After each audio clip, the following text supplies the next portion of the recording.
So this is our platform, which has 3D and 2D capabilities, and essentially allows you to ingest all of your survey and remote sensing information into one place to enable people to make those more informed decisions and de-risk their projects.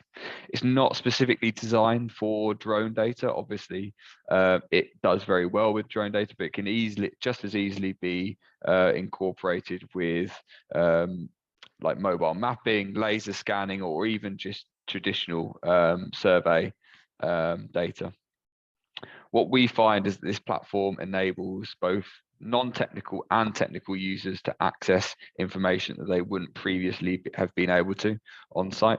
So it sort of not homogenizes it, democratizes that data across all teams on a project.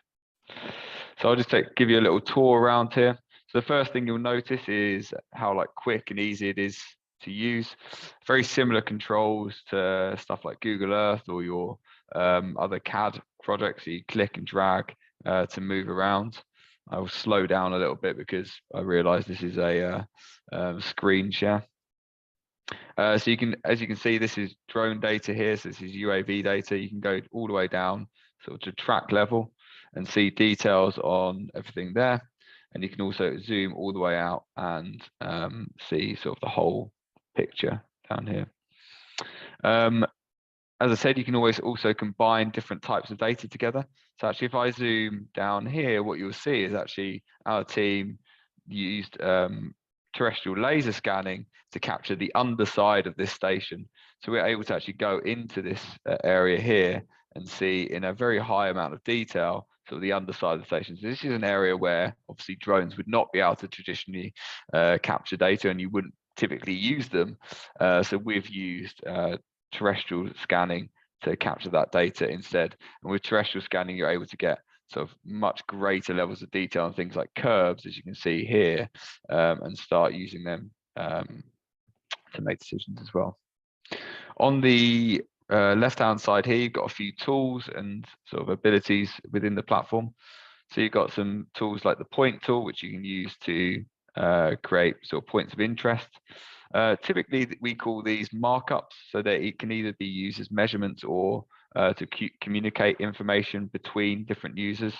So we can see this here. So if we want to communicate that with someone, so immediately that becomes a bit of a point of interest. We can also add sort of different annotations to this. So let's make sure it's red, and we can also share that with the project and make sure that everyone on the project can see it. Another way these can be used is to communicate different hazards or information on site. So if I go to, actually, if I go to this, that was actually nice in the 3D, 2D, isn't it? So for instance, if I wanted to do an area markup, I can just actually create a zone here. And that will allow me to sort of mark out an area which we can say is going to be for different purposes. Messing around, doing a live demo here. Why won't that allow me to click that? I'll try another one. So maybe if I do a line tool here. No, yeah, there you go. So I can put some information here. So say like access route. And I can actually put a time stamp against this. So actually, if I want to put an end date on that, maybe the 30th of March, if that access route was only going to be available for the next 8 days, I can do that, and I can communicate that with my team by putting that as a date line. So if I go to the timeline at the top here, if I go to April now, you'll see that that actually disappears. So you can start creating stories and stuff like site inductions or safety briefings using this tool, enable teams to really create sort of time sensitive information.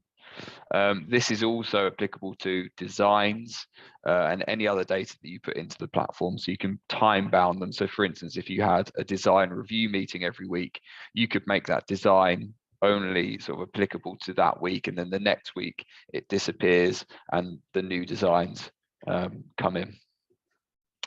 One of the latest features in the platform is the commenting tool. So what we're able to do is use the commenting tool to communicate directly with other people and actually tag different types of information in here. So we can actually tag sort of other people. So I can tag Zach here and say, see the access route. So we've got that one. This is for March only, for example. So if I send that, he will receive an email in his inbox, and he'll be able to click on a link and come straight to this comment box here and see exactly what we're looking at as well.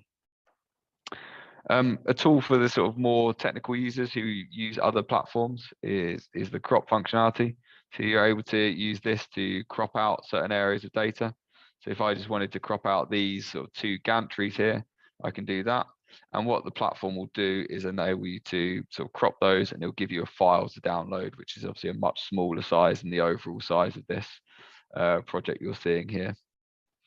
And my favorite tool, actually, if anyone's ever been in meetings where you've been using Google Earth, you'll appreciate this, is the viewpoint tool.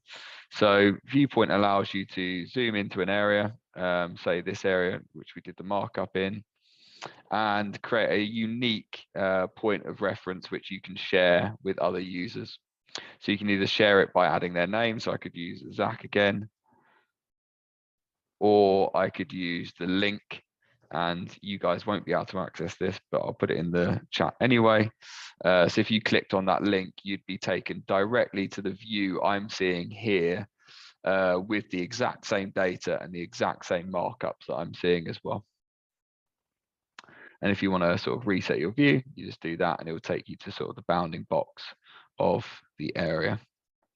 In the 2D, very similar to sort of other GIS mapping sort of softwares, you've got similar tools up in the left here, and you can sort of move around quite freely.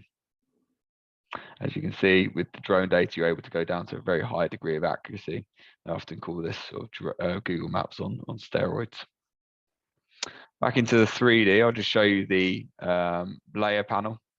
So we're also able to overlay CAD into these areas. So you can see here that the topographic CAD has been overlaid into the point cloud information or the 3D arena. And for those of you who don't typically use CAD products, this is pretty much a game changer. You don't usually be able to do this with so much freedom and ability to move around. It's very difficult to combine even 2 CAD files together, let alone a CAD file with a point cloud file, and then also with a 3D mesh file, which is hidden behind this building here as well as sort of, as you can see, the laser scans over here. So if I go over here, you can see this obviously combines with the laser scans we've got in this area as well.